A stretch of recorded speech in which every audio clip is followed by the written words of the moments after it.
Hello everyone, my name is Valentin Khokhlov, and this is a stream I scheduled to focus on the problem of proving the existence of function of choice without involving the axiom of choice under a pure ZF set theory. Just a moment, I will check if this sound is going on. Just a moment, I will check if this sound is going on. It seems everything is more or less fine. So let me explain a little bit the purpose of the stream and how it's going to be structured. For some reason YouTube shows the connection is poor, but let's just check. Poor, but I don't see any problems. So about 2 years ago I created a stream just for fun, just for reflection on how about 30 years ago I was a student who studied applied math here in Kiev in Ukraine, and since that time I was not involved into any kind of theoretic math. I was working in business, I was working in investments, finance, and was doing research in terms of portfolio management, risk management, published papers, get my degree in economics. So basically I'm not like in theoretical math, but 30 years ago I was kind of interested. It was I was very young, so it was actually a nice time to remember how we tried to see different things. And one of things I remember from the very first year was proving a theorem in the theory of groups, so-called theorem of homomorphisms, and I tried to do it 30 years later, basically with no prior knowledge, and that was a kind of funny stream in Russian. Those streams were in Russian, so basically how it started. Then for some time I was interested in cryptography in the early 2000s. So I basically recreated the proof for RSA, for open key cryptography based on the group theory, and so basically it was a series of streams. And then I tried to prove something else. I slightly remembered the countability of the union of countable many countable sets, which I remember how it was done. I actually checked how it's presented in modern day English textbooks.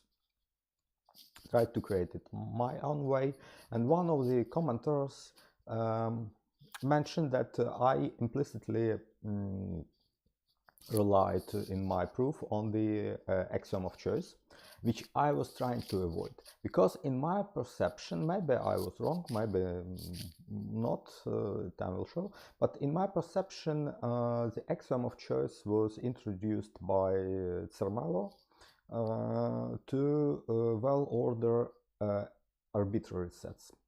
So basically in my picture of view, there was no need basically to introduce choice for well-ordered sets, and basically countable sets all are well-ordered. So I had a gut feeling that the countability should be provable without the axiom of choice, but it appears it's not the case in today's mathematics and today's set theory. So basically the proof was so-called constructive. What I called constructive proofs here? I called proofs that are based on explicit construction of some entity. For example, in that particular case, it was explicit construction of a bijection from a union to natural numbers. In our today's case of choice, basically it means constructive proofs means explicit specification of a choice function. That's how it often done for some instances where it's possible to do without the axiom of choice, to explicitly state a candidate for choice function.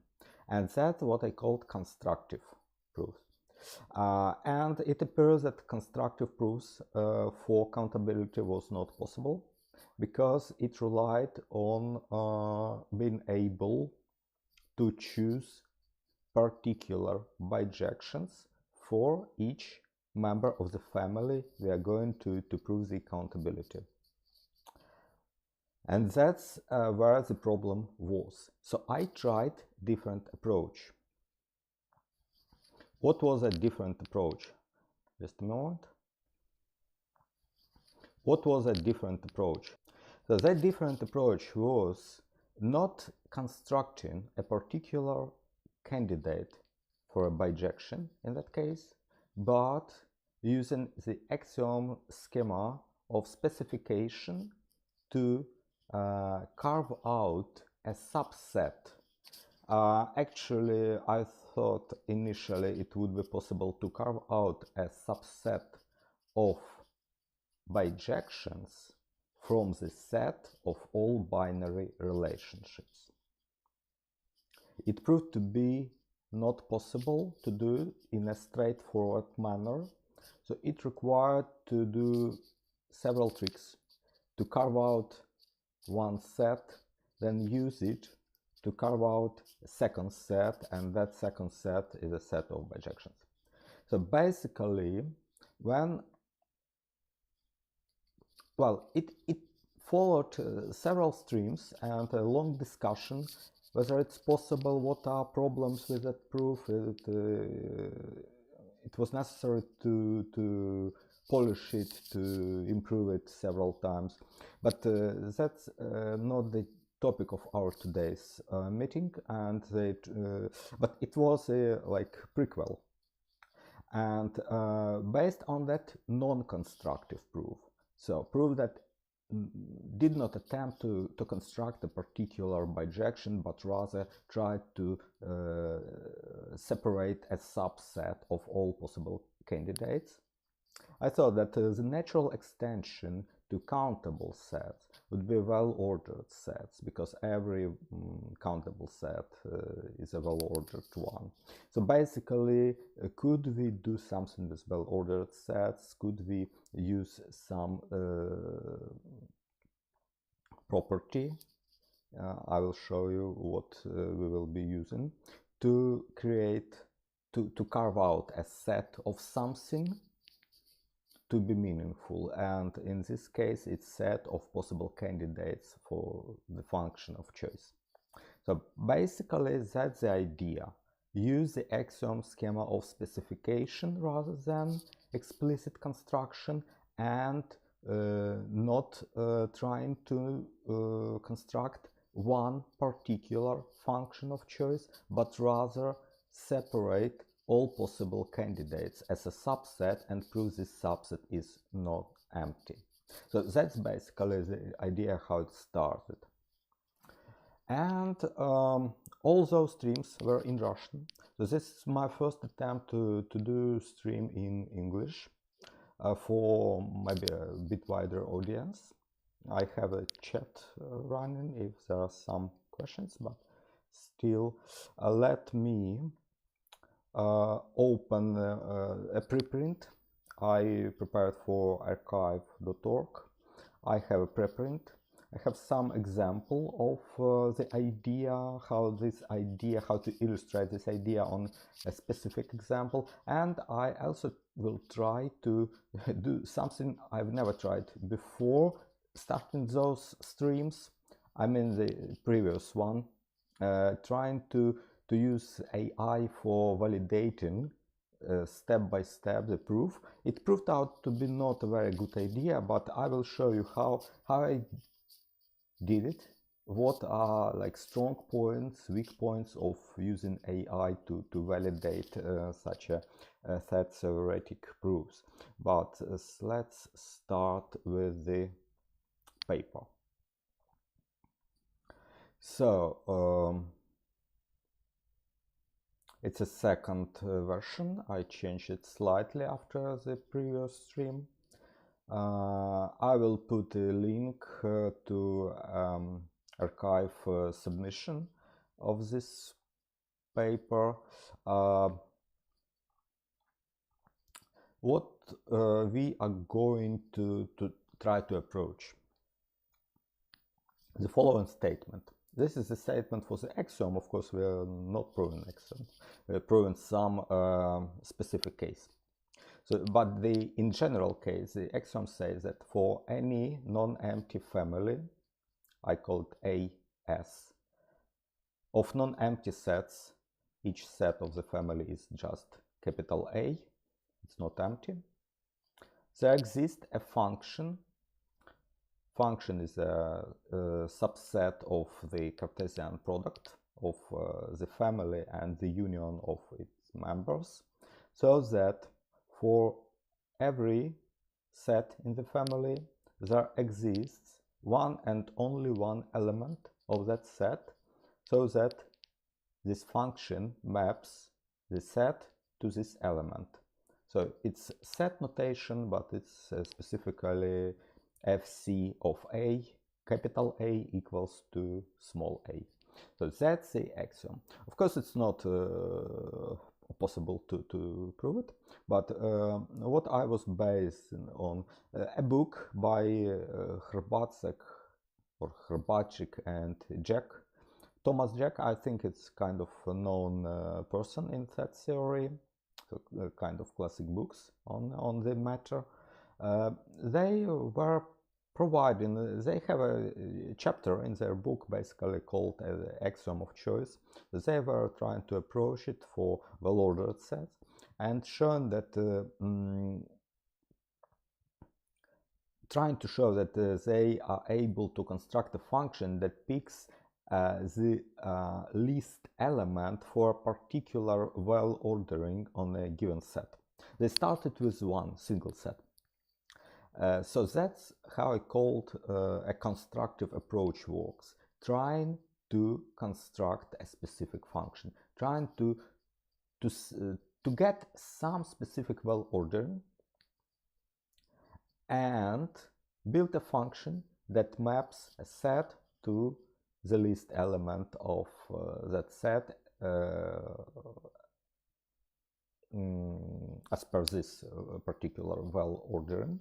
And of course, since it's a well-ordered set, every subset, non-empty subset, also has a least element. So a choice function exists for the power set.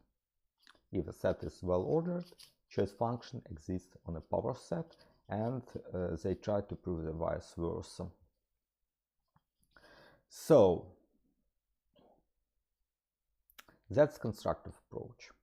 What it requires? It requires something that I would call, and it's I think kind of conventional, called canonical element. What's canonical element? Some element that exists in a set irrespective of all other facts we have about this set. So it's basically an element we can use without a quantifier when writing a formula about this set. So it just exists. If it exists, we can use this element, we can refer to this element as an entity we can operate. That's why we can use it for specifying, constructing a function. Different or slightly different but similar would be to use a canonical relation. For example, if we have natural numbers, right, we have a canonical relation less or equal. The relation less or equal is special because it's the only one of its kind. So I can always say if we get a set, well-ordered set with a relation less or equal, we can select the minimal or the least element with respect to this relation. So that's basically a canonical relation leads to a canonical element in this case, and that's how any family of natural numbers or the subset thereof can be made choiceable by choosing the minimal element. It doesn't work for integers, for example, despite the fact integers are well-ordered, but they're not well-ordered with the relation less or equal. We need to construct another relation, and there is no canonical one. For example, I can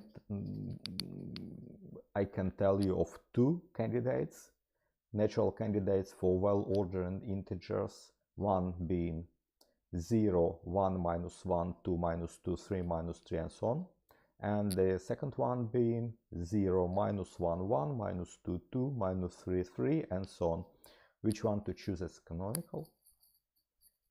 So we have several possible choices how to choose one.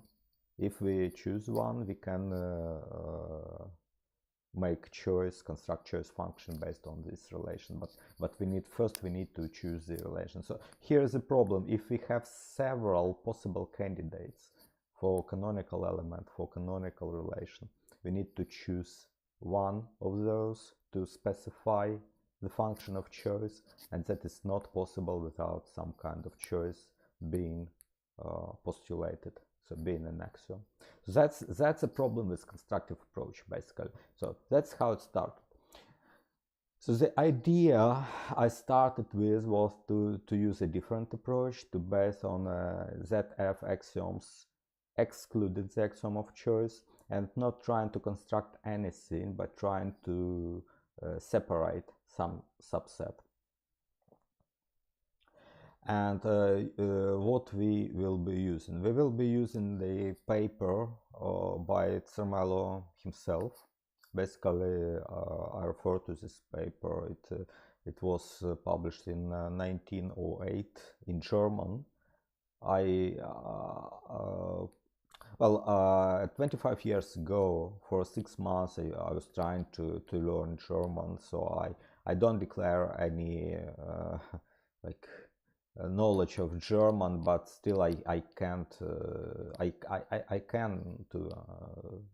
understand something in German text. At least I know some grammar, I know some word forms. So basically I was able to understand a little bit in that paper in German, enough to see that all the axioms we need were already present in that paper. So the axiom of extensionality in its classic form, axiom of pairing. It was a bit different in Zermelo's original paper. He used a single axiom for empty set, singleton, and unordered pair. We now have unordered pair here in this formula, and it's enough to build singletons as well. Axiom of union and axiom of power set, which were in a different order in that Zermelo's paper, but pretty much the same meaning. This is the same formulation. And finally, what we need is axiom schema of separation. In original Zermelo's paper, it was without parameters. So this W parameters we have in modern formula, but still it's the logic is the same. We can separate a subset of a set that contains elements for which some well-formulated formula phi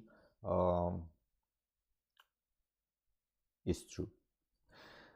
So that's basically it. And what we are going to address?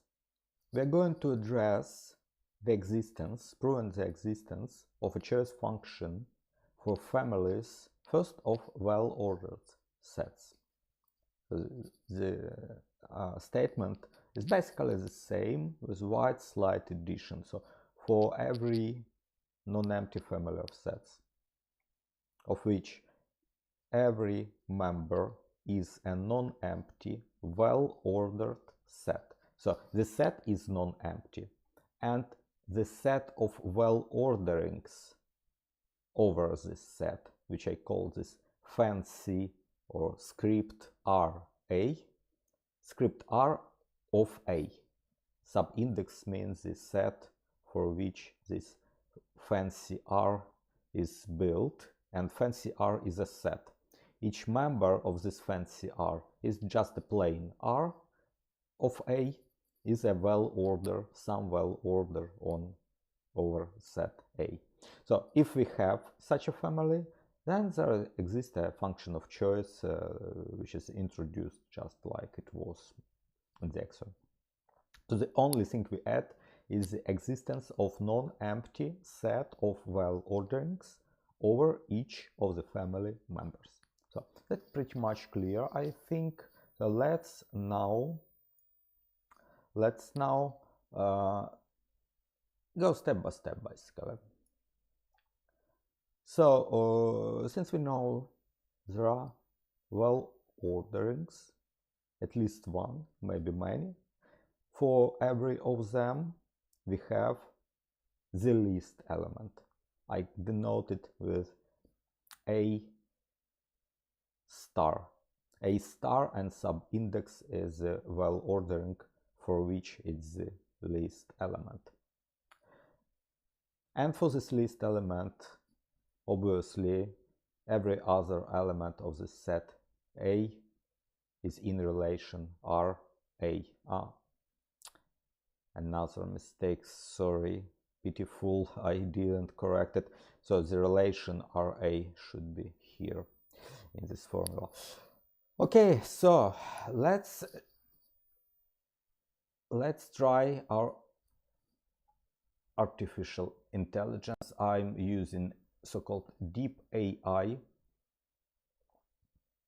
a free and probably simple model. I don't know, it's probably based on some free instance of ChatGPT or something, maybe slightly outdated and definitely much less powerful than a commercial AI.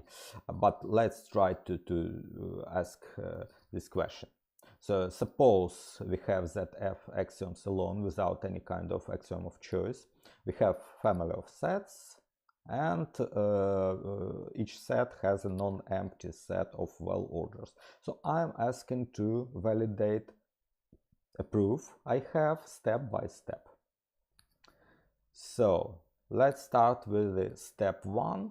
It's pretty much obvious claim, and I think it should just prove it, or I would rather say validate that my claim is correct. So I claim for every A in our family exists a well order and exists a least element with this property I've just described. So what I get as an output? It has some explanation how it understands my query. So it understands that there is a relation that RA, that is a well-ordering over A, and it lists properties, and including the properties that there is a list element. Then it says that statement claims there is a unique list element, and it says that it's quite a well-known fact that for well-orderings, the list element under each ordering, well-ordering is unique and satisfies exactly that property I wrote above. So it just made a simple conclusion that the step is valid. So basically, it's kind of, we're starting with something simple. Let's move on to the next. Next is building union of all sets in our family. So I claim that we can use basically the axiom of union and build set called A subindex U, which is union of all given sets. Let's see what the artificial intelligence thinks of my claim that such a union exists. Should be, again, pretty much straightforward. It restated that it understands the step claims the existence of the union of all the sets in the family AS. And it referred to the union axiom,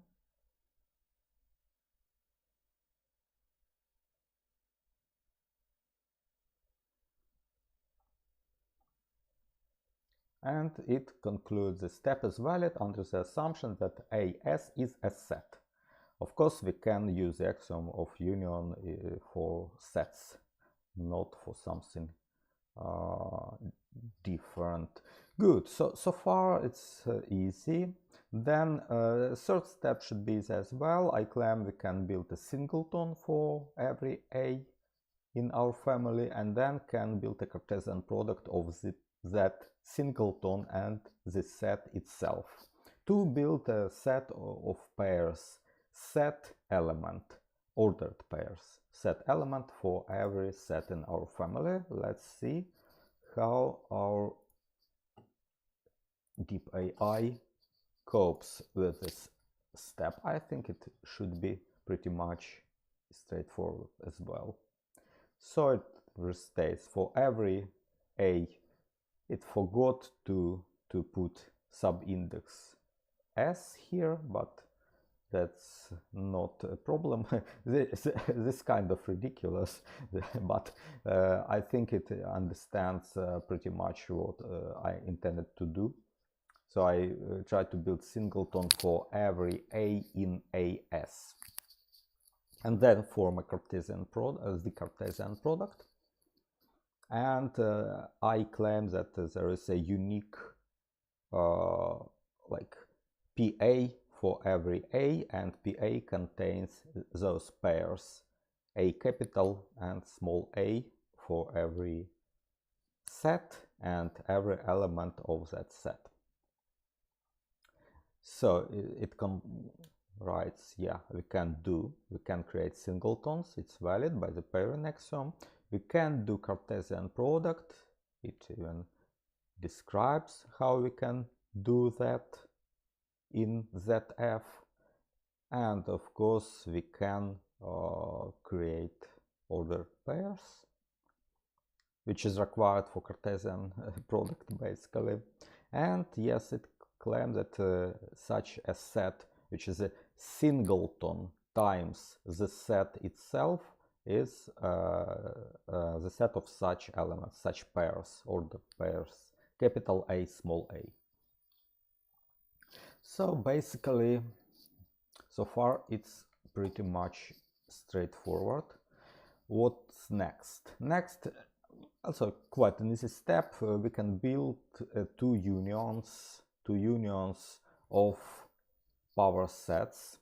One union of power sets A times A, and second U2 is a union of power sets PA times PA, which should be pretty much straightforward. So Cartesian products exist, power set exists, and union of existing set exists. So pretty much straightforward step. Nothing kind of difficult here. Now I try to do something a little bit more tricky, to use first time to use the axiom schema of separation to show that for every well-ordering RA on A, there is a well-ordering RPA on PA. That for every pair, for example AB, in the original well-ordering, we will have pair capital AA that is in order RPA with pair capital AB. And well, so far that's it, just the existence, and then bijection. on the next step.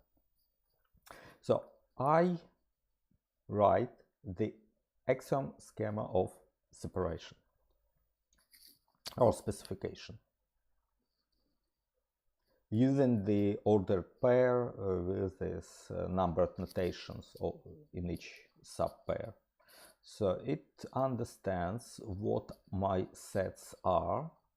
It understands what I mean by this numbered notation. Then it says, okay, for each x, y in PA, no, that's not correct. In PA we have pairs, set element, set element. So here you see it writes incorrectly. Okay, but it understands what it should do. It should create order in those pairs, pair of pairs, if second elements in each pair are in order, in a well order, for set which is the first element of each pair. So here it writes the correct way of formulating. I don't know why it have written so much text, but this part is correct. Before it was something strange, but this part is correct. What I intend to do, if we have A in RA with A prime, the pairs capital AA should be in RPA with pair capital A prime. So basically, yeah, that induces a well order on PA. If RA is a well order on RA, that inside is correct. And then it confirms such a construction is a valid construction. Even it mentions that's a well order, and that's basically, you see, here it's kind of equivalence. So we will show the bijection exists on the next step. But actually it has done what we haven't asked for, but so far it validates, yes, we can build such RPA for every RA. Basically, as expected, I didn't expect any problems with this step. Next step, I claim now, without any further proof, that there exists a natural bijection. That's pretty much obvious, honestly. So I did not bother to prove it explicitly, but let's ask the artificial intelligence if it finds some problem with claiming that there is a bijection between orders RA and RPA. So it understands what those orders are and how I formulate this bijection. So P just adds set as a first element to existing pair, and P minus 1 just takes pair of pairs and just removes the first element of each pair and returns a pair consisting of second elements, which is one-to-one operation, basically. Okay, and that's interesting. Here it shows why this is a bijection. Injectivity.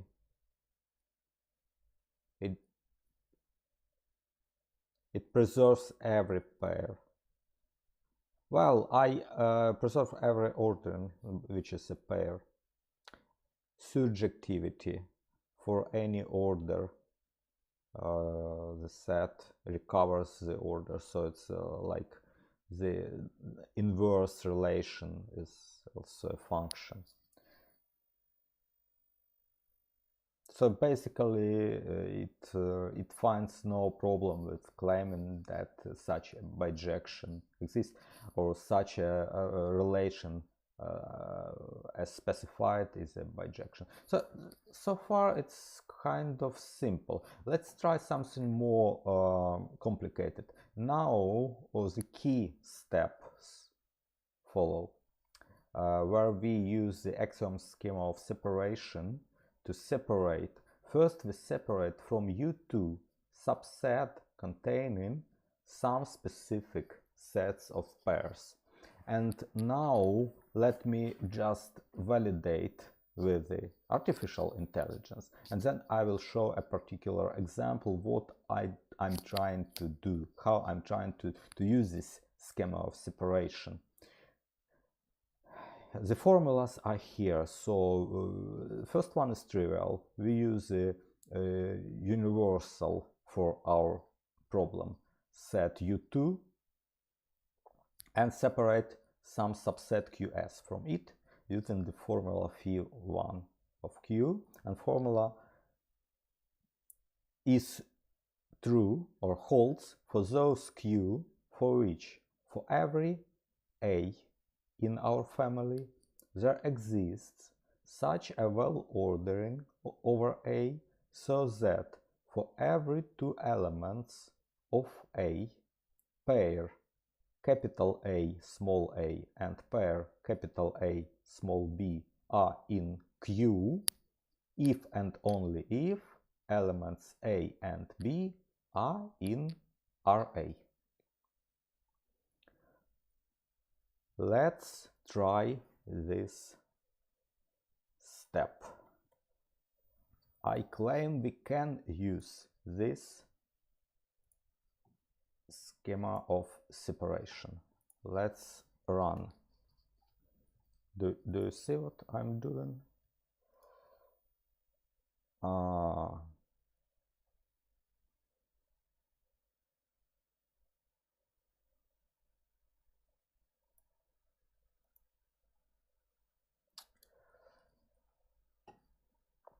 I hope the entire screen of the chat is seen. Yeah, it should be seen.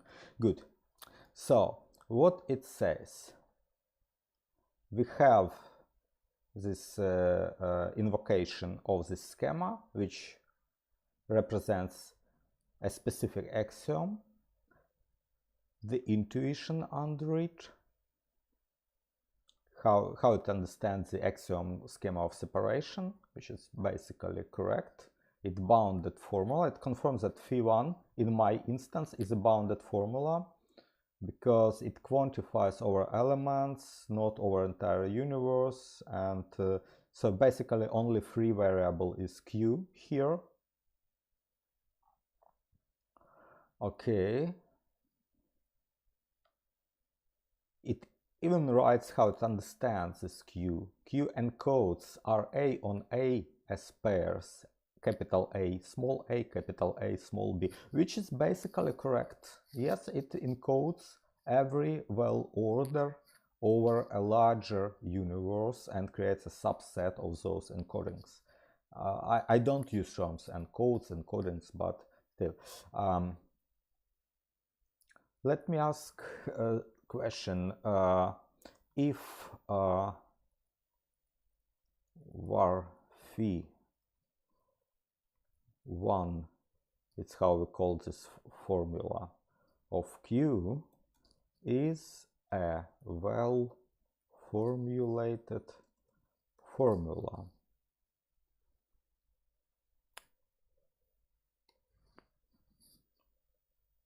And it confirms, yes, phi1 of Q is a well-formulated formula in the language of set theory.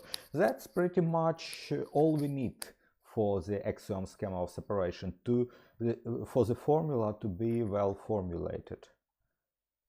It even parses this formula and explains what it means, that all quantifiers over other variables, atomic formulas, equality, memberships, and so on.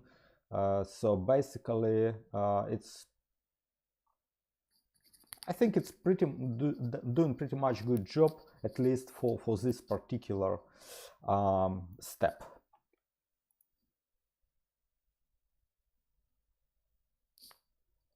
Okay, let's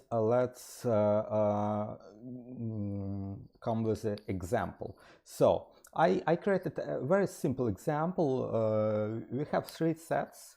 One set has three elements: A star, A plus, A sharp, then B star, B plus, and then C star.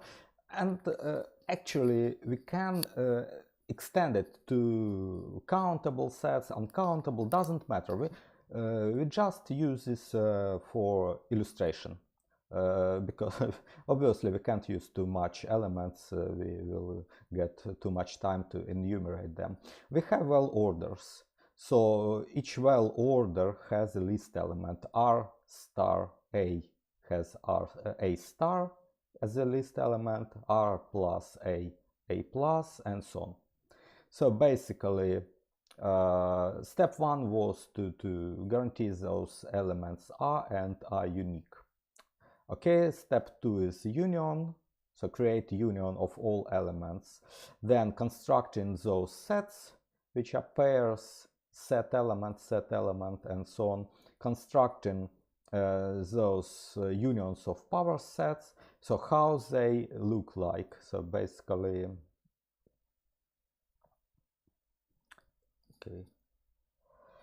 okay, thank you for commenting. Stay tuned, because so far it has been quite obvious. A bit later we'll start doing some not so obvious stuff with axioms and those formulas. They're not, I'm afraid they would not be universally perceived. Need to get critical perception of what's written here, because that's kind of experimental stuff. It's not quite of self-evident now. So that's why I created this example to show what I mean to do. So first union will be union of all pairs like A prime, where A prime is some other element of A, or the same. So A star, and so on, and all of this kind, all possible pairs. And U2 is all sets containing all possible pairs, set element, so pair of pairs. And then those bijections. And here is this fourth step, how I intend this schema of separation to do, and I test on this example that it results in a subset I really need. So how I apply it to some candidates. Let's consider this candidate as relation Q over sets in U2, over sets in PA, PB, PC, and so on. So let's suppose we have pairs capital A star, capital A star, capital A star, capital A plus, capital A plus, capital A star, and so on in one Q. Is it possible? No, it's not possible. You see why this formula doesn't hold? Because pair A star is in relation in a well order, pair A star A plus in a well order, and the well order is R star A, but pair A plus A star is not present in this well order. It's present in a different well order. For example, well order R plus A. It has this pair A plus A star, but it has no pair A star A plus. So this formula doesn't hold because the set mixes pairs from different well orderings. So we cannot mix pairs from different well orderings.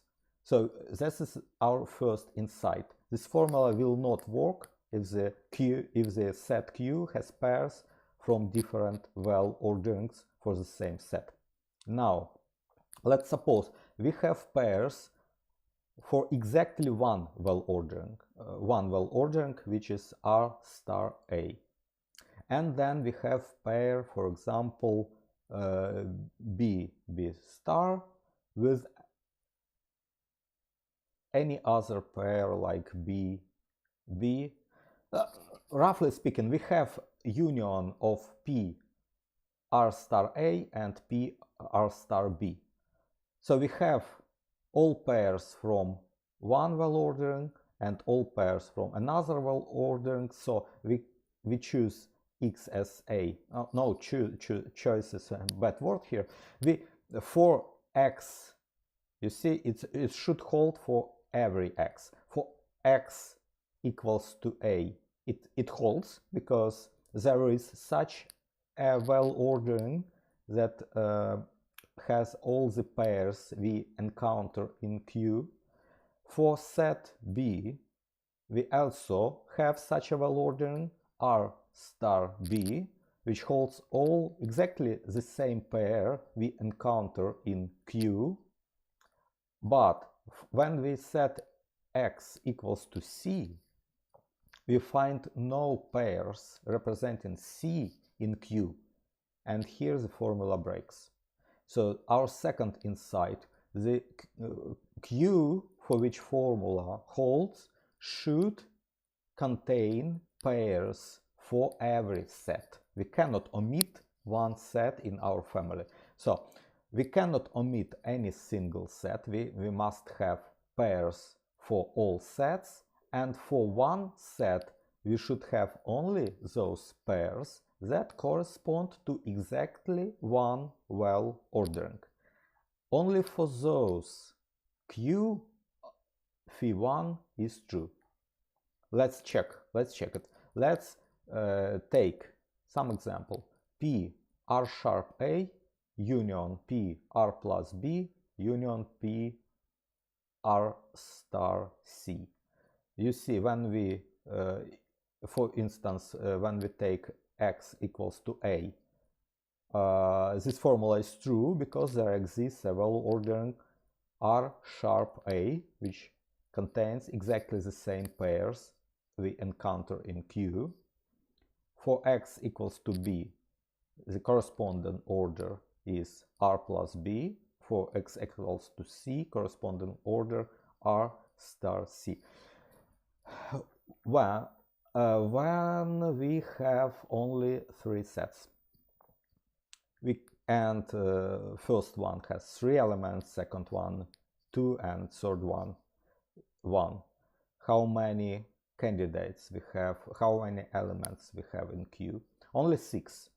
So basically every possible combination we can unite the individual well orderings are present in Q, and no other elements are present in Q. That's the logic of this step, to create this set QS, of which each Q is a union of individual well orderings. Okay.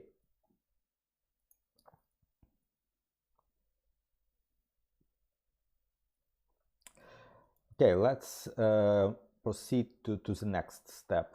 Step 4.1. Let's define some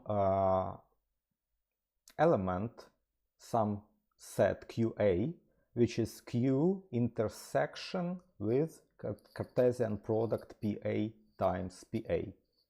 And that's effectively a restriction of Q to those pairs that related to set A.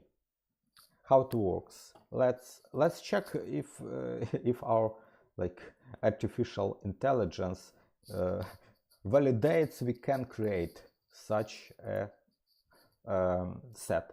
As a hint, yeah, we can. Even I had this formula in my original version of paper, but I didn't mention it. It's a restriction, and the artificial intelligence wrote me, you just created a restriction. Yeah, you can do that. So that's basically how it understood that what I was going to do without me explicitly mentioning.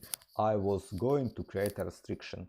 Here it doesn't say that QA is a restriction, but yeah, it understands, it isolates the part of Q that is related or associated with the set A.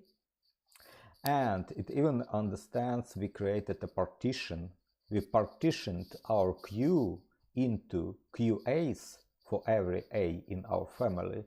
And for different sets, QA, different A and B, QA and QB are disjoint. All those QAs are pairwise disjoint. So that's pretty much important for our next steps, to have such a partition. Okay.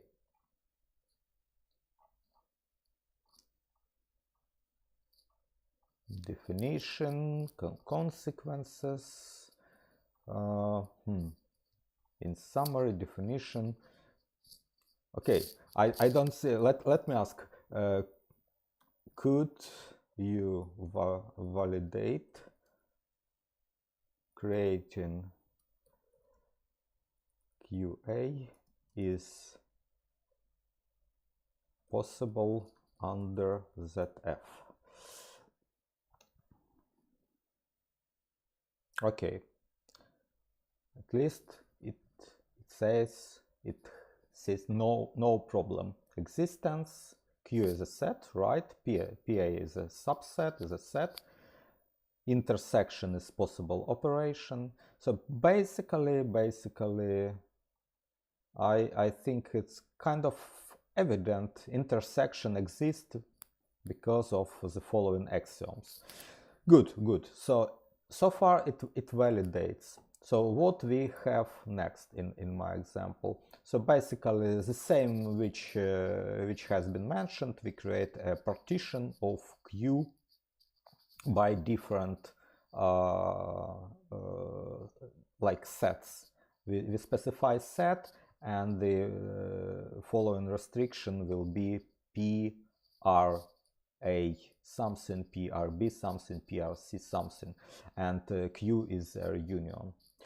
Okay, now what I would like to do, I would like to use this partition to simplify formula for phi1, noting that we can in formula for phi1 replace Q with QA, because it's effectively a restricted part of Q.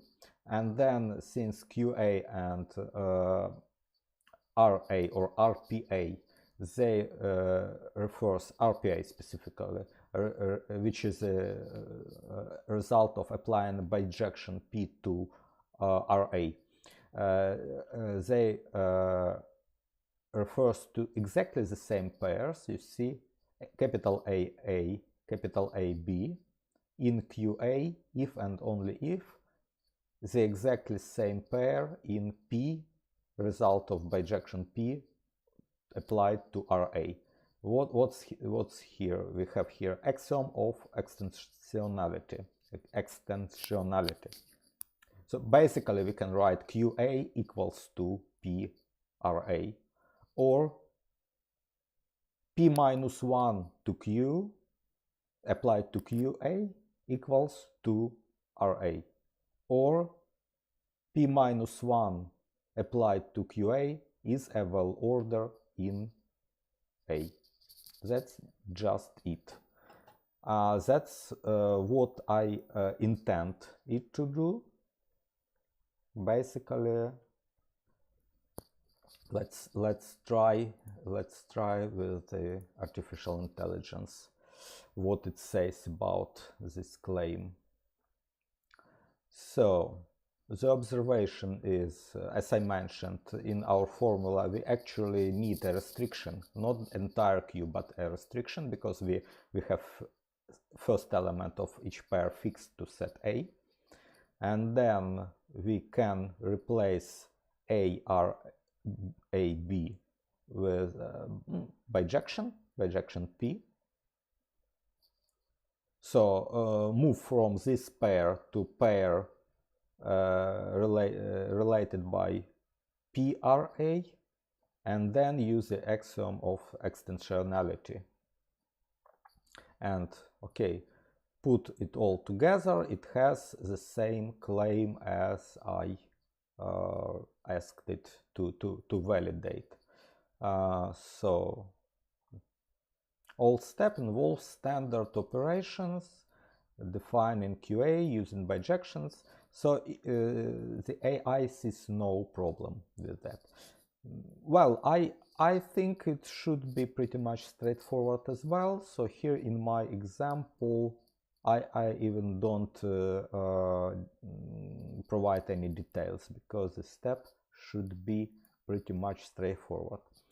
Okay, next step, fifth step, to prove that for every Q and for in QS, for every A in our family, there exists a so-called list pair, or there exists a list element in A, so that pair AM is in relation Q with every other pair AB.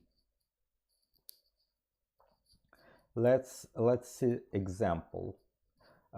Since we can partition Q and then know that we fix one particular set of our family, subsequently we know that all pairs in that restriction are effectively pairs in some well order for this particular set. In our example, A or B or C, and when we have a specific Q, we can tell for sure which will be the well order over every X that was encoded in Q or included in Q.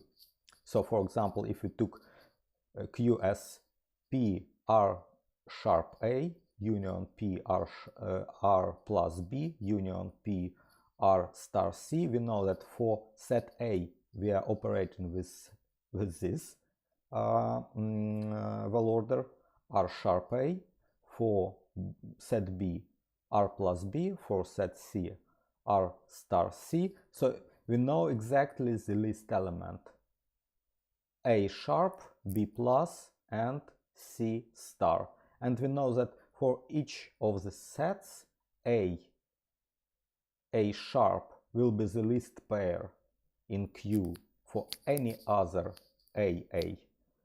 For B and B plus will be the list pair in Q, and for C and C star will be the list pair in Q. So we know that Q is not a well order, but still we have the list pairs for each individual element of our family. That's what I was going to prove in this statement. I have shown on this example. Okay, let me just ask without proof. I claim that the list pair exists for every Q in QS and for every set. And let's see if it can do something with it without my proof. And then I will provide a proof for it to validate. But well, I don't claim that the validation should be trusted, because I will later demonstrate that some strange things happen. So we need to be critical. We need, if you're using this AI, we need to carefully check every its step, every its conclusion, because it should not be taken for granted. But in this example, it just replicates what I put in this query, and that then it tries to see what to interpret basically what I put inside.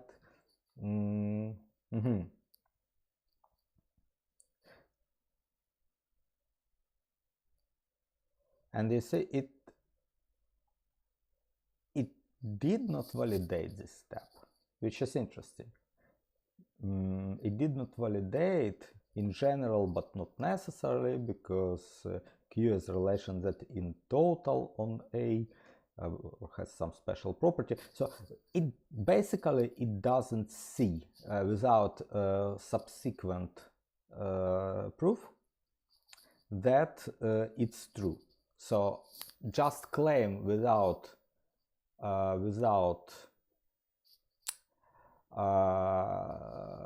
proof was not validated. Let me provide some proof, which basically in my paper. So I assume that for some Q this formula is false, it doesn't hold. So there exists A for which there's no least pair. Then I replace Q with its restriction, and then I replace this restriction with a corresponding well order, and the formula reduces to the fact that there exists a set that for every element it's not a least element. So for every well order and for every, and we have only one of course, but for every least element of every well order, there exists an element that is not like less or equal to this least element. But that is impossible because it contradicts to the definition of well ordering. Let's see how it understands this this proof. So there exists, I assume contrary, right? I assume for particular Q, no element M relates to all B. I replace with the restriction, with the relevant subset. It's valid. Okay. So it should hold for any least element for any well ordering, because it should hold for arbitrary element, for all elements of A. Okay.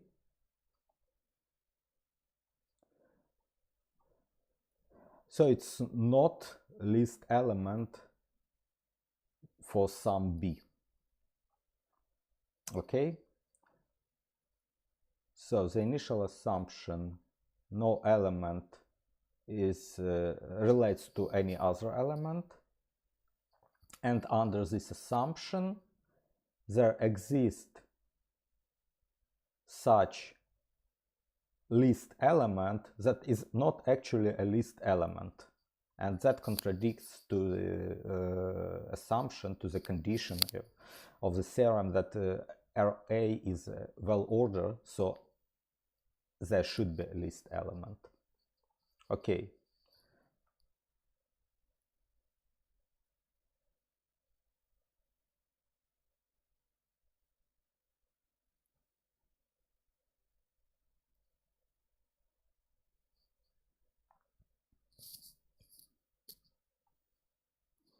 Okay, it indicated some concern that QA should relate to PRA, but in our case QA is exactly equal to PRA. We proved it on the previous step, not even proved, we constructed QA to be equal. Okay, we can match. Okay, if that holds, it proves correctly, assumes the negation leading to contradiction if there is a bijection from restriction QA to relation RA, to well order RA. And we know that that is exactly the case in our theorem, that QA is exactly application of P, bijection P to RA. So under this under this assumption, the proof is valid. Basically, I think that's kind of a legitimate claim. Well, it should have noticed that QA is P applied to RA from the previous step, but I think so far it did a pretty much good job of understanding the proof and like doing correct analysis at least.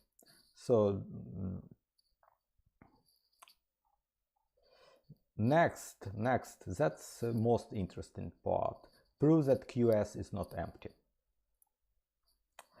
And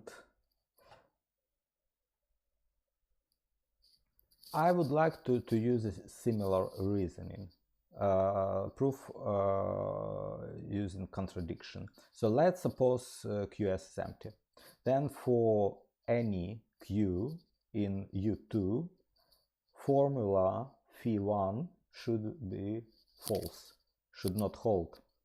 And so for every Q, there should exist such A that for every well-ordered RA, P minus 1 applied, bijection P minus 1 applied to Q is not equal to RA, or P minus 1 applied to Q is not an element in the set of all well-orderings over A.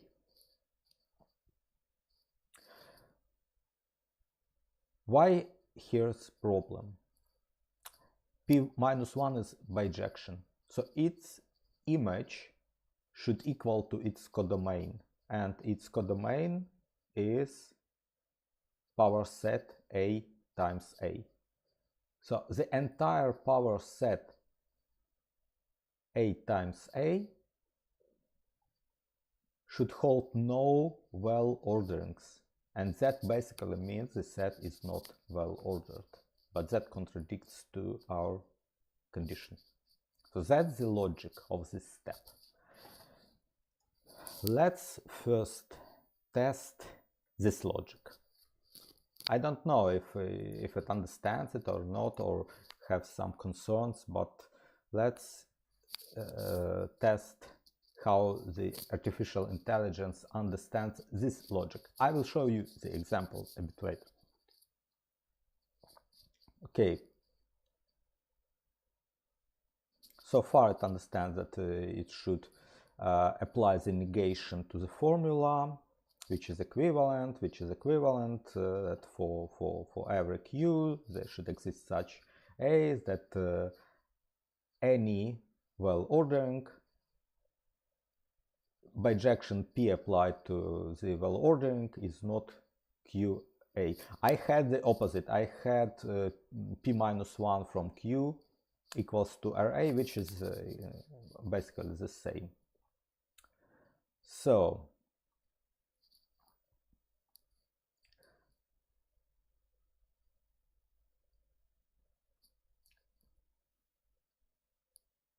yeah, it's this my claim that since P is a bijection, or P minus 1 in my proof, then QA should correspond to some RA.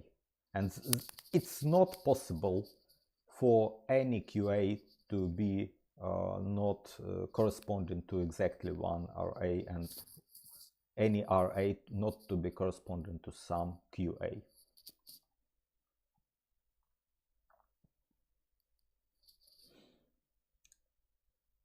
So assumption QS empty leads to conclusion there is no such RA for some set A. The logic sound. Assuming QS empty leads to impossibility of having a well order over some A. So the artificial intelligence found no flaws in this like conclusions. Let me show you on example, and I will indicate some possible weak points in this step, and I will try to address them, because the critique was coming exactly for this step.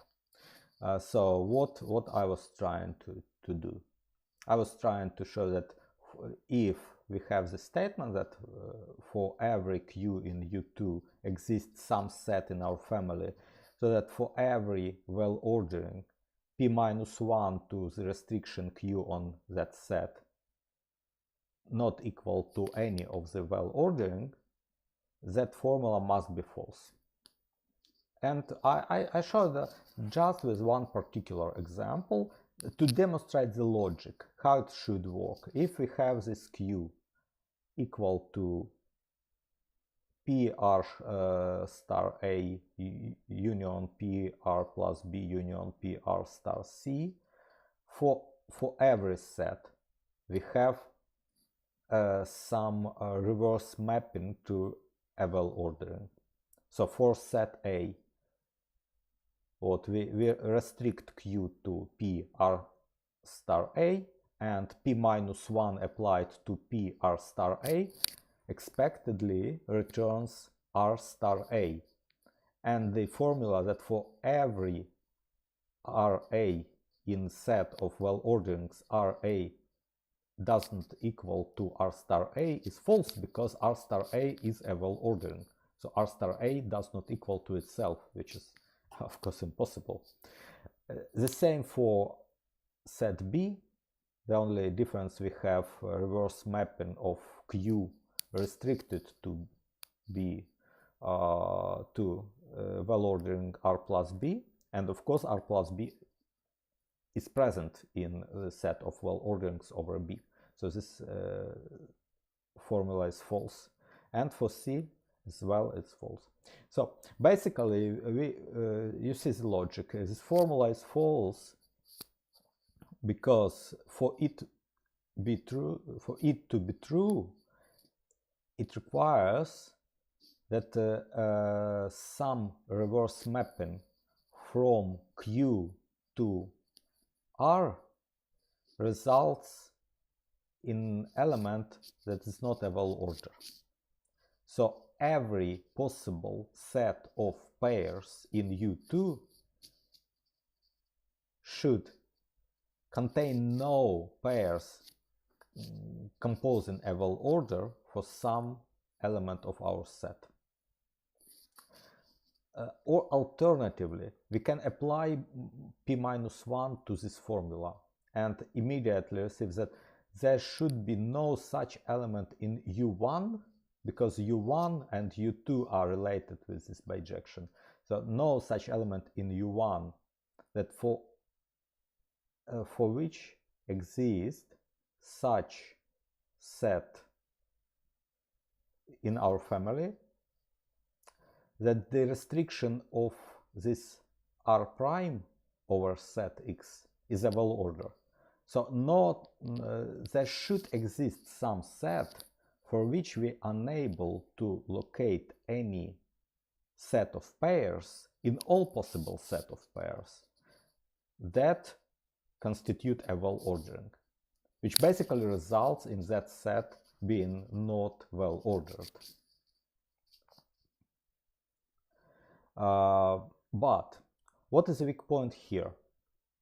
Someone may point out that I tested it on a particular element, and this particular element, in order to have it, we need choice.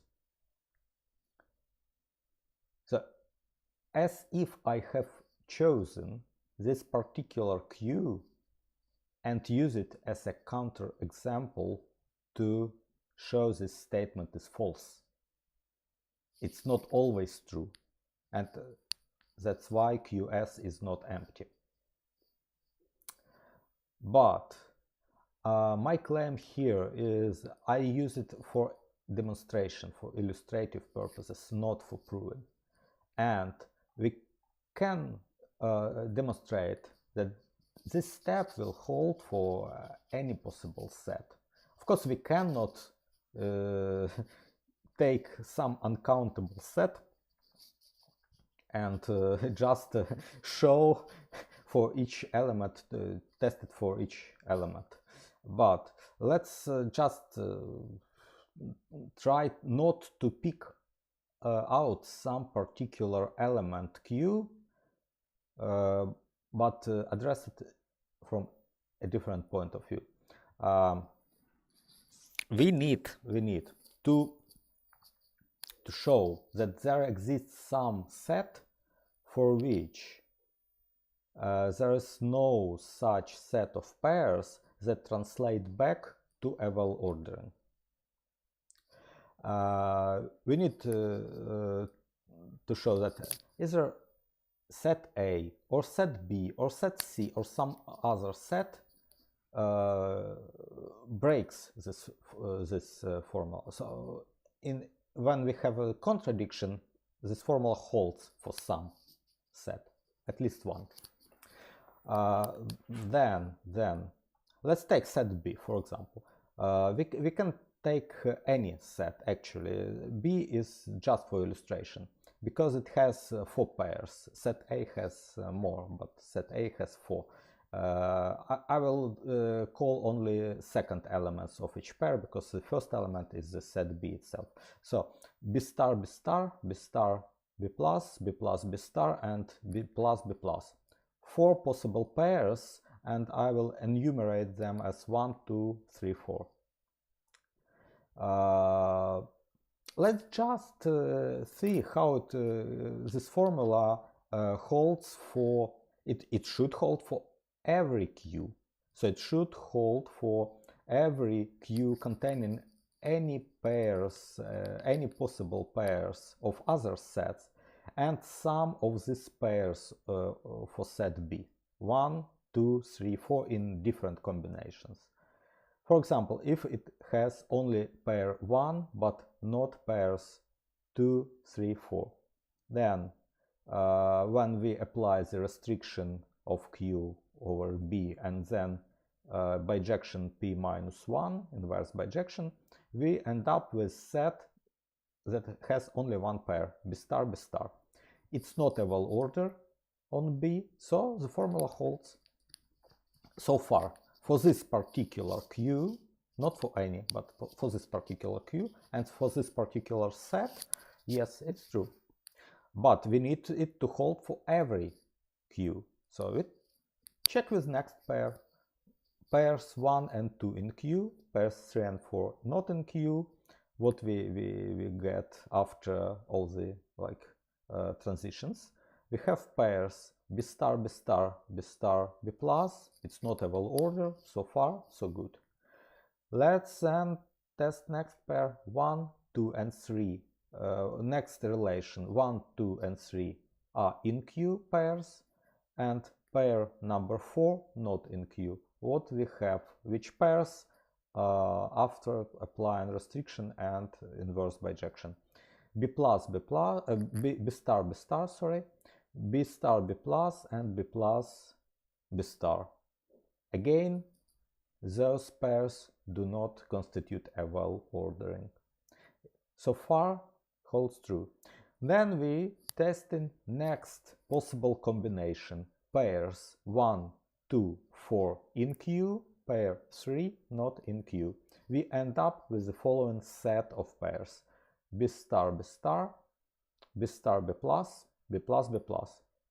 And that's a well order, because it has least element B star, and it satisfies all the requirements to the well ordering, and it's exactly R star B, and it's present.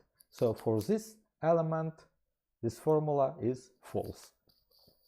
And we will not be checking all 16 possible combinations. Just believe me, we have exactly 2 combinations for which this formula will fail, so it will be false. It will be false for this combination 1, 2, 4 present in Q, 3 not present, and 4, 3, 1 present, 2 not present, which constitute well ordering R plus B, R plus over set B. So basically we ended up with the expected result we took one set and we show that we end up with all possible combinations that present in power set B times B, so Cartesian product B and B, exactly the set that contains all possible relationships over B. And expectedly we encountered two instances on which this formula is false, and those two correspond to the well-orderings found over set B. Absolutely the same reasoning applies to set A, to set C, to any other set. So we did not choose any particular set. We did not choose any particular Q. We just demonstrated that whatever set we have, and when we consider every possible Q restricted over that set, if the set is well ordered, we will inevitably encounter all the well orderings as p-1 of some Q restricted to this set. And we will encounter as many of those as we have well orderings over our given set. So basically, you see, this logic, it does not require choice. We do not rely on choice on any step of using this formula. It applies to every relation in U2, and it cannot be true if all sets are well ordered. So basically it works without choice, and what artificial intelligence did not found problems, I think there should not be problems with this particular case. But let me demonstrate something strange. I will try now to test, to try to validate not a legitimate proof, but a flawed one.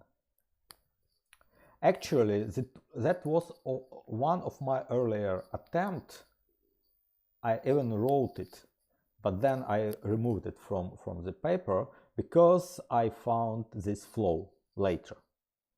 Interestingly, the artificial intelligence does not seem to see this flaw.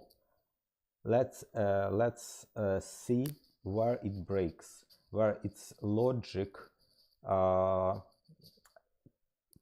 fails, or it's incomplete. I don't know, it's failure or its inability to see all steps, assess all steps correctly. But so we start with the claim that every given set has a well order. Then we use this principle that if set is not empty, and we have construct like for every x in that set something, we can imply, so one-way implication, that there exists x in that set for which that statement holds. So we can replace, in this particular case, a universal quantifier with a quantifier of existence. And it understands. Okay, that's fine so far. Then we can replace generalize from a subset to a larger set. Then we can change the order of the quantifiers if they are the same, I mean existence and existence. Then we can apply bijection, and we can end up with a statement that exists Q in U2, exists a set for which p-1 on restriction of Q over this set is a well order. We know that's true. That we basically have demonstrated this statement so far, it's true. And now we created a negation, equivalent negation, not for every q, for every a, p minus 1 of q is not a well order, and here it's incomplete. It failed to see this either it failed to see the flow, or I'm not smart enough to understand the logic of this artificial intelligence, basically, because it concludes the statement is correct. The initial assumption must be false, there is a contradiction, but where was the problem? The problem was here we needed to show that we can replace this universal quantifier with the existence quantifier, because what we need to prove, we need to prove that the statement that for every q exists a, for every Ra, p minus 1 is not a well order Ra, is false. So if negation is true, the statement is false. We need to show that it's false. So basically, let me ask this question.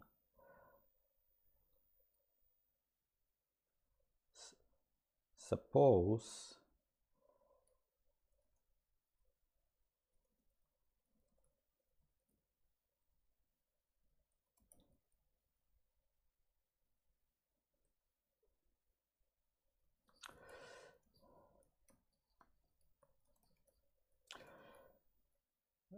if we have for all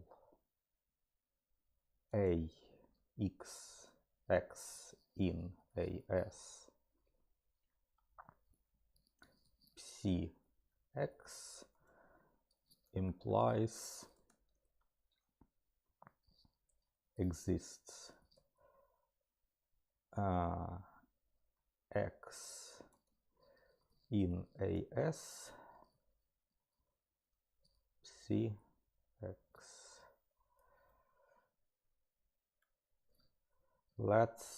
Let's check first to validate correct statement.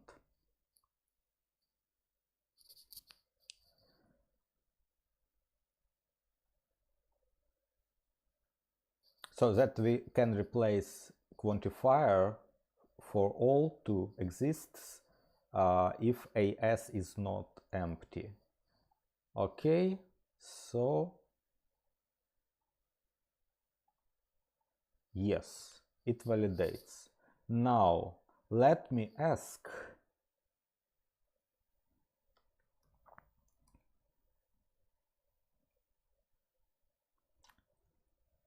this with negation, here where it failed for me before. Let me see, maybe it will be correct now, but it did fail on this question before.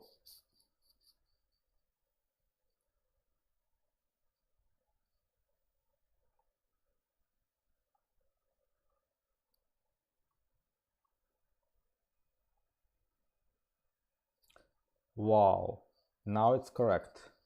So before, maybe I had a slightly different statement, but the logic was it failed to see this was not true. And now I see it, maybe it learned something in this period, but now this analysis is correct. Before I see a flaw in its analysis, but now, yeah, now it correctly said it generally fails.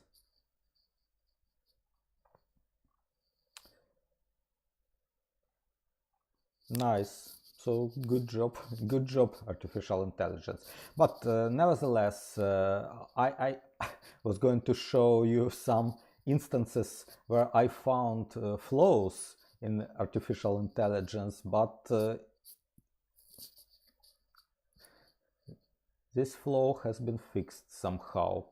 Okay, but nevertheless, I demonstrated my way of proving that QS is not empty. I tried it with artificial intelligence. It had no concerns, and I show you my logic. Now let's move to the final step, because it's kind of long time, but sorry it's taken so long because I having to check different things with this artificial intelligence and see it's kind of experimental. You see it works differently every time I'm using it, but it's kind of new stuff. Okay, we use another schema of separation to take the set, power set of Cartesian product AS times AU, and we're trying to separate a subset capital FC that contains only pairs satisfying only functions, well, only binary relations FC that satisfies the following formula. For exists a Q in QS, for every set in our family exists an element, and for every element, sorry, for every set and for every element of the set, pair set element is present in this binary relation if and only if this element is minimal or least with respect to Q. Note that on step 5.1 we demonstrated that for every Q, for every A, there is a least pair AM. So here is this element M, which makes this the least pair AM. So basically we can call it A star as some kind of optimal or least element. And since it's unique, we can switch to functional notation Fc of A equals to this least element with respect to particular well order, that is P-1 of QA. QA is restriction of Q over set on set A. Okay, example or validation. Let's start with validation. Let's start with validation.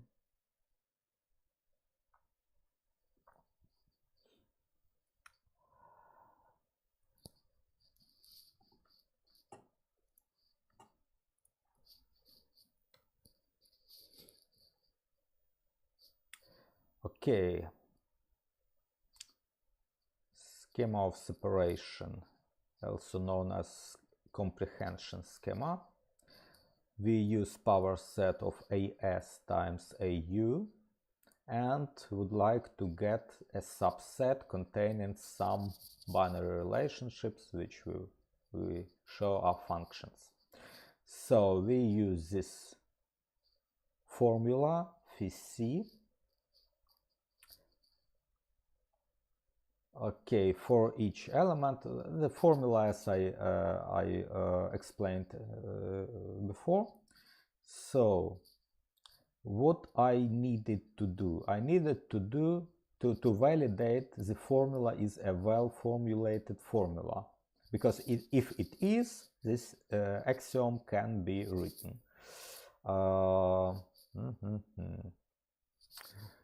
Okay, could you validate that this formula var phi c for Fc is well formulated in ZF? Is a well formulated formula in ZF? Let's ask this question, because that's what is critical. It Again, as before, it analyzes by terms, quantifiers, atomic formulas, equivalence, formal language considerations, all variables range and all not non-free. QS is and AS assumed to be sets. They have been defined. Okay, ordered pairs is built. No issues found. Conclusion. Well-formulated formula in the language of ZF. That's what I needed. And I think it quite good analysis. The only issue I see, FC actually is a free variable here. The only free variable. It failed to see it. But otherwise the analysis is, I think it's good. And I would use AI for validating if a formula is a well-formed or well-formulated formula in some formal language, because it seems to do pretty good job, at least at analyzing formal constructs. And by the way, when I made mistakes, including not typos but logical mistakes, it was able to identify when I incorrectly specified. I forgot, for example, power set. I wrote just a Cartesian product without power set, and it correctly identified that the element is not consistent with the set. So basically it's a useful tool for validation, at least for this particular purpose. Now let's see the example. What I'm going to do with this schema of separation.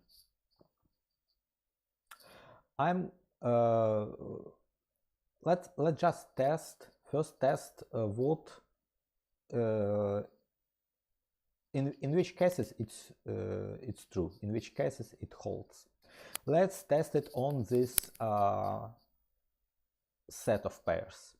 Capital A star, capital A plus, capital A sharp. So set and several of its elements. So it should hold. There should exist such Q that for every set pair set element should be there if and only if that element is the least element over specific well order. Let's test with some specific types of Q. For example, Q consisting of P R star A union P R star B union P R star C. We are interested in set A, so we know restriction is P R star A, which corresponds to well order R star A, which has the least element A star. We have this pair A star? Yes, we do. But we need this if and only if. We need F to contain A star and no other pairs with set A, but we have A plus and A sharp. That breaks this first line. It does not hold for this particular Q. Let's take Q that has P R sharp A union P R plus B union P R star C. Restriction on A will be P R sharp A, relevant well ordering R sharp A, minimal element A sharp. It's present, but we also have two other pairs which breaks if and only if in this formula. So it doesn't hold for this Q. It will not hold for any other Q as well. And what is the problem? The problem is we have several pairs for set A. It will fail always if we have several pairs for one set. We should have only one pair, and moreover, this pair should, as a second element, contain a least element for some of the well orderings. So that's our first insight. Second insight, let's try formula on binary relation that has two pairs, A, capital A star, and capital B, B plus. And if we take any Q that is a union of P, R star A with something else, we end up with a well ordering R star A, for which minimal element is A star, and exactly this pair we have here. It's true. For any Q that as a component for B has P R plus B, which translates to well order R plus B, it will also hold because it has this F has pair B, capital B and B plus, which is the least element for exactly this well order. But we need a particular Q to exist, that for every X, for every element of our family has this property, and we need to test this Q also with X equals to C, with set C. We have only one basically possible candidate, P R star C, and relevant well ordering R star C. So there should be pair C, capital C and C star, and it's not present. So formula breaks on set C. So the conclusion, formula will be true, formula will hold only if F contains pairs for every set in our family. So first element should be defined for every set, A, B, C, and so on. And from the previous, we know such pair should be only one, and the second element should be a least element of some well ordering. So for which F's, this formula will hold. This type, A star, B plus, C star. We have a pair for every set. Pair is unique, only one pair per set, and second element is least element for some well ordering. And by the way, next step, it's quite evident from the above that such F is function. It's defined on entire family, it's defined for every set, and it results in one and only one element of this particular set. So it's a function of choice. Let's ask our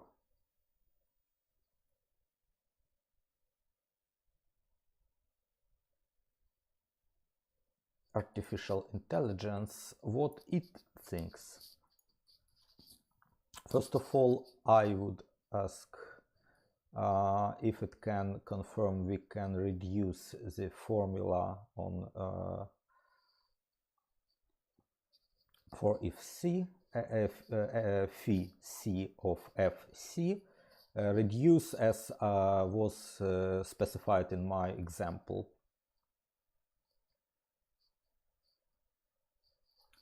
Так, final form, okay, it confirms there's no issues with this transforms, so that should be pretty much straightforward. And now the question, from the expression above, it immediately follows that Fc is a function. Let me confirm, let me have the confirmation or like some analysis So it analyzes this expression. For each A, there exists a list element. P minus 1 QA is a well order. At least here it doesn't question this part. And consequently, for every A, it's uniquely determined. I don't understand why it writes singleton set here, but again, let's not spend too much time. F maps each A to exactly one element, the minimal element in A under the order induced by Q. Basically, it made the same conclusion as I just explained using this example. Indeed, a function, key points, minimal element exists, and minimal element unique. Thus, mapping is a well-defined function. Okay, so far it found no problems with this step, and the final step, 6.2, we need to prove that the set of such functions is not empty. The idea is the same as proving that QS is not empty, so I will not reiterate all those considerations. I will just ask the AI what it thinks of these conclusions. So, assumption by contradiction that the set is empty. This means it should not hold. It implies for every possible set of pairs, for every possible Q, there should be set, so that pair set element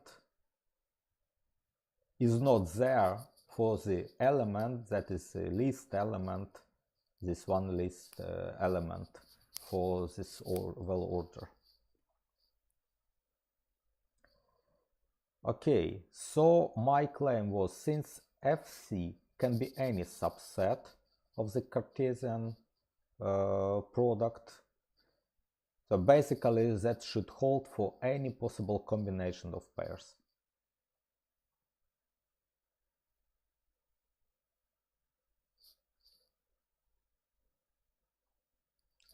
Here it uses the other logic, not my logic, basically. It called it refined reasoning. I'm not sure it's refined because it can be claimed to create this part we may need axiom of choice. I'm not sure. I did not review the AI output. I'm doing it real time with you now. I did not review it beforehand.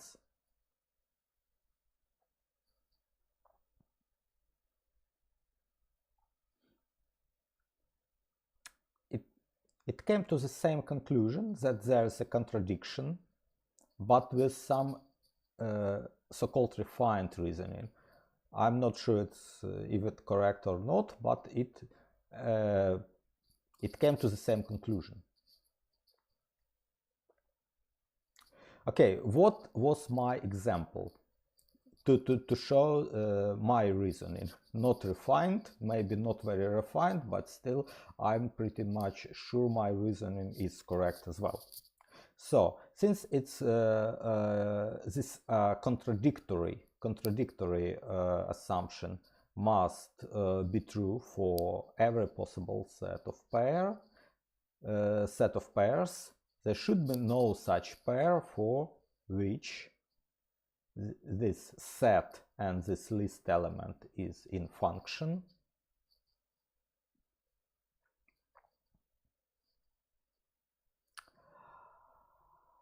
So let's take, I also took a particular for illustration for particular element and particular Q, and I show we take this element because it holds for every Q and for every F. we can take such f that the second element for set A is the minimal element of the well order that in Q is in its restriction, corresponds to its restriction on set A.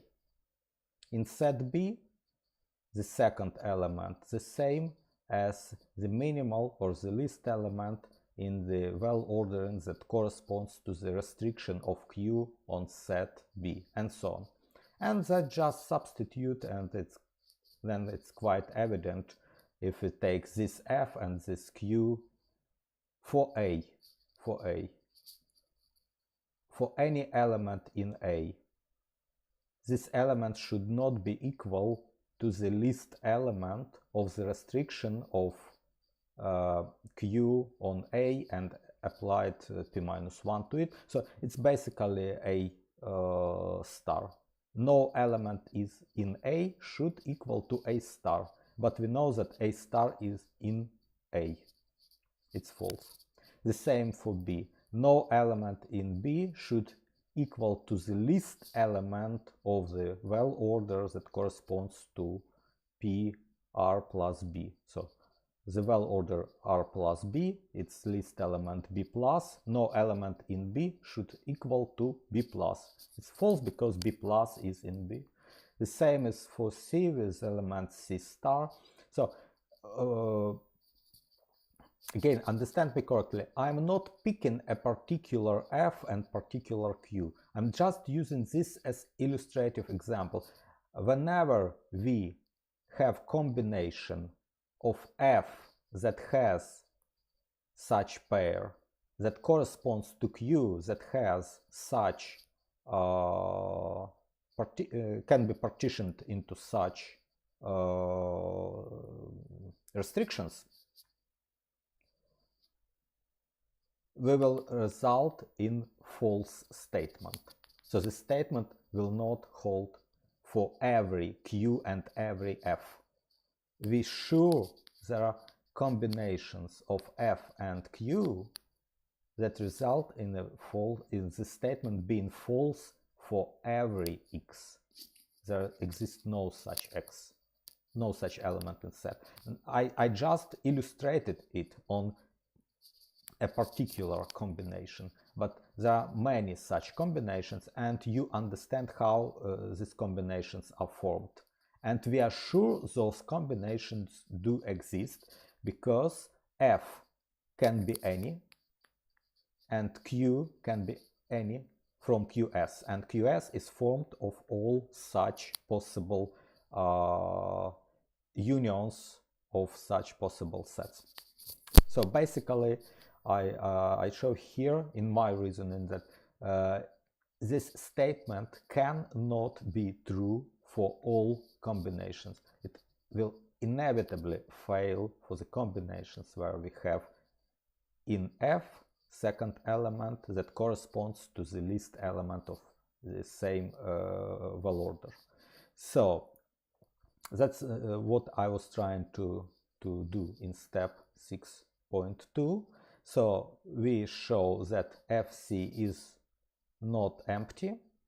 Artificial intelligence, for some different reasoning, came to the same conclusion, but nevertheless the set is not empty, therefore at least one function of choice exists. I see no usage of the axiom of choice in this reasoning. So that concludes this theorem, however, not concludes our stream. A couple more minutes. In all our stream, we never used all properties of well-ordered set. What we used? We needed to show the least element is unique, which is relied on antisymmetry. We used the least element for the set itself. We never used the least element of every subset. Actually, we never touched subsets at all. I don't care what subsets are in those sets. let me scroll back to the definitions. So here is the definition of well order. I don't care about transitivity here. I don't care about totality here. All I care, antisymmetry and least element only for the set itself. We can relax our assumption. And instead of well orders, we can consider partial orders with a least element, because partial orders have antisymmetry, and if we add a least element, partial order have a least element if the set is not empty, of course. So we don't need to recreate our proof. It holds for partially ordered set with a least element with exactly the same proof, because we relied only on those two properties. We did not rely on all properties of well-ordered set. So I claim, I will not redo this proof. I claim this theorem will be the same when we replace the requirement of well-ordered sets with the requirement of partially ordered sets with the least element. And by the way,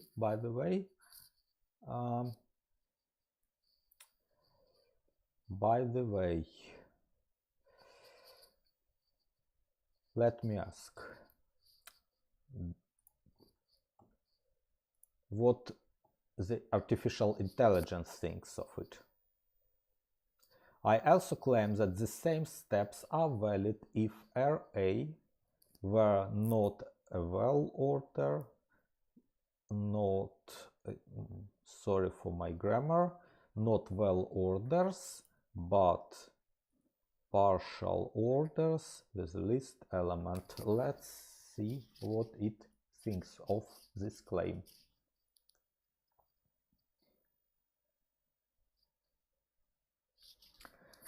Okay, so existence of a least element under relation RA.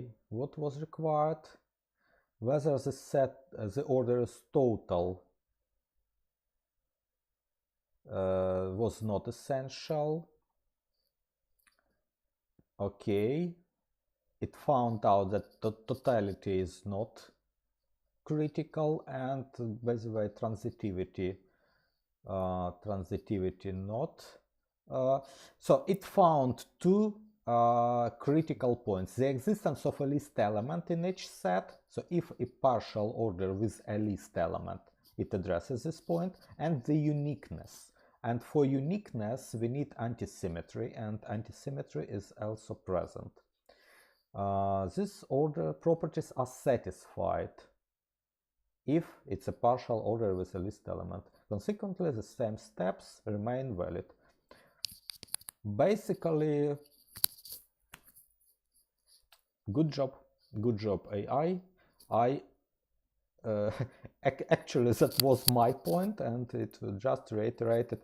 And I did not provide any reasoning. I just provided a claim, and it just confirmed. Good. What we can infer from those? Let's suppose we have real numbers. It's not a well-ordered set, by no means, because there's no least element in every subset. But we can partially order families of intervals, and here's basically a function of choice. It's a constructive approach. I took a simple way. I constructed a sample function of choice for families of intervals over real numbers. Entire set, unbounded intervals, bounded intervals, closed, open, doesn't matter. Basically, the purely constructive approach works here, actually.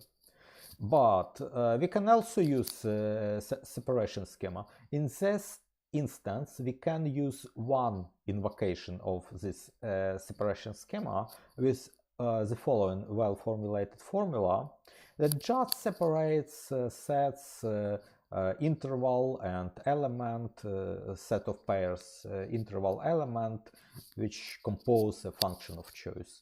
And this axiom or schema of separation immediately generates a function of choice. No other steps necessary.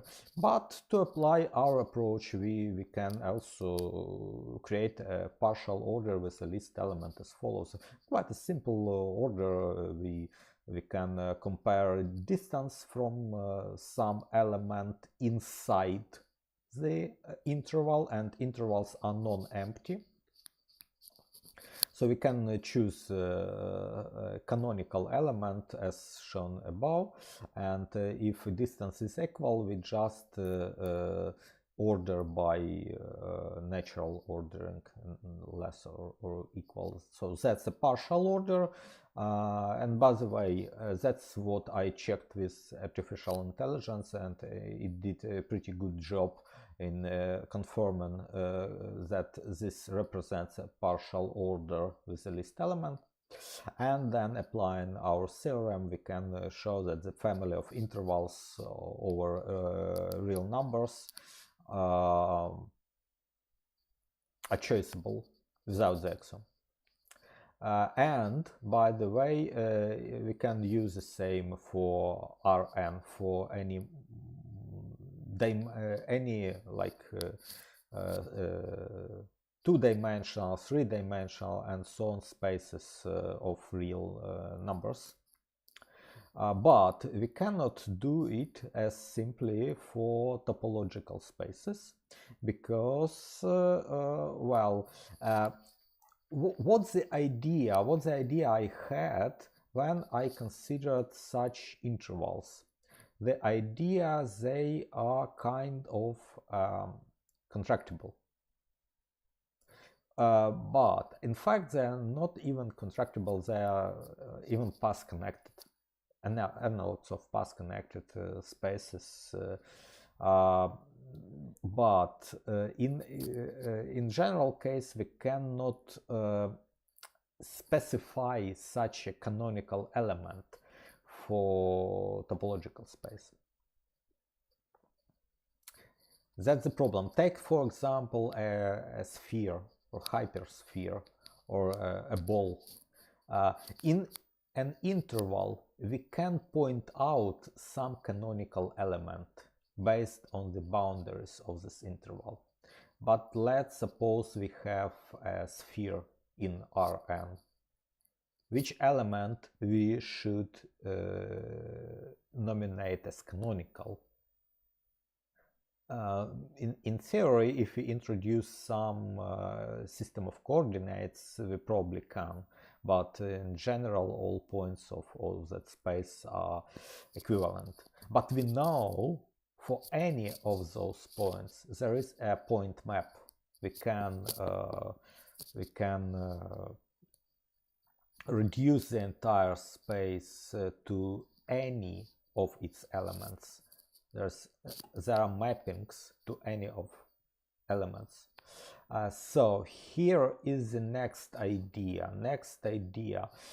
Quite simple theorem actually. Maybe it's known. I didn't care to check if someone has already mentioned this statement, that a partial order over a set with a least element over a set exists if and only if we can write down a well-formulated formula that is true for exactly one element of such a set.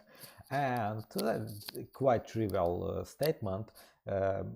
It's actually equivalent that the partial order with a least element exists if and only if there is a function that maps the set into exactly one element of this set. And therefore, if we have a topological space with a single point as its deformation retract, key point, a single point of that space as its deformation retract, we can create a partial order with a least element. because that function effectively maps entire space into a single element. And that includes any path-connected spaces, any contractible space. So any balls, spheres, hyperballs, hyperspheres, they are covered. And if the reasoning are correct, what was presented during this stream, if the theorem proof is valid, then we can conclude that for any topological space that is path connected or contractible or has a single point of this space as its deformation retract, we can use choice without the axiom of choice. We can prove it as a theorem. And finally, that results in kind of interesting conclusion. We know that if my reasoning is true, that for any family of partially ordered sets with a least element, there is a function of choice. But I claim, that's the fourth theorem and final claim here, that they are the only families in ZF theory for which choice can be proven. We cannot prove choice for any other families. So it's the necessary and sufficient condition for choice to be provable in ZF. And that's a strong, very strong claim. But one way of this claim has been already proven. That 2 hours was spent to prove one way. If such a family exists, choice function exists. The opposite side is kind of easy. If a choice function exists, first we know that all sets in the family are not empty. And secondly, we can use kind of simple reasoning to build a partial order with the least element that combines two very simple binary relations. Identity relation, which is required for reflexivity. So any pair AB of every set in that family is in relation R if and only if A equals to B or A equals to FC of set A. So it's a union, basically union of identity function, which always exists for every set, and the induced reverse function of choice over that set. So we relate every element with the least with the chosen element, and chosen element becomes the least element basically. And as we have function of choice, we have this element, this particular element. The only question relates to the fact that we may have several functions of choice, and I just show how to address this issue. I just show that in this case we have as many different partial orders as we have functions of choice.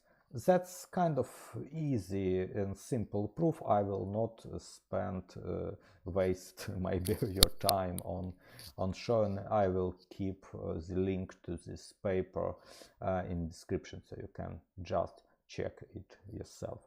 So that was probably some somewhat confusing, maybe somewhat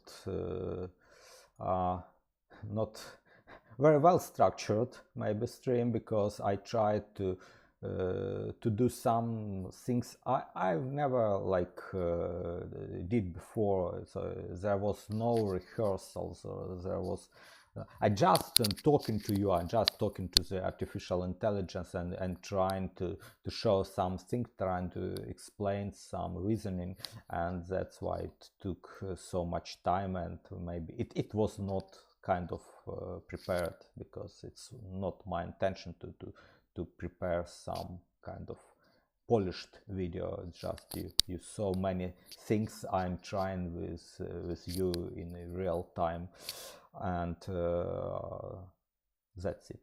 So I hope it would be useful. I will leave links to the paper and maybe to this example as well, so you can review it, and it's kind of experimental, and if something is incorrect or not very well specified, just let me know.